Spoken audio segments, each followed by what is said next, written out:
বাংলাদেশ থেকে বিমুখ করার উদ্দেশ্যে আমি আব্দুল আল সাদ প্রাইভেট বিশ্ববিদ্যালয় ন্যাশনাল অ্যাসোসিয়েশন অফ বাংলাদেশ পুনা থেকে এসেছি।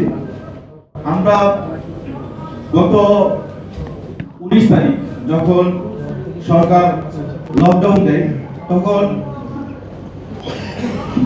সারা বাংলাদেশে স্কুল শিক্ষা প্রতিষ্ঠান বন্ধ হয়ে গেছে, কিন্তু আমরা প্রাইভেট বিশ্ববিদ্যালয়ের শিক্ষার্থীরা এই আন্দোলনকে উজ্জীবিত করে রাখার জন্য আমরা আমাদের ভাইদের রক্তের প্রতিশোধ নেওয়ার জন্য আমরা মাঠে নেমেছি।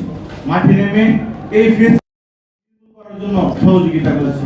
আমি এই জুলাই অভ্যুত্থানের একজন সৈনিক হিসেবে আমি নিজেকে গর্বিত মনে করি।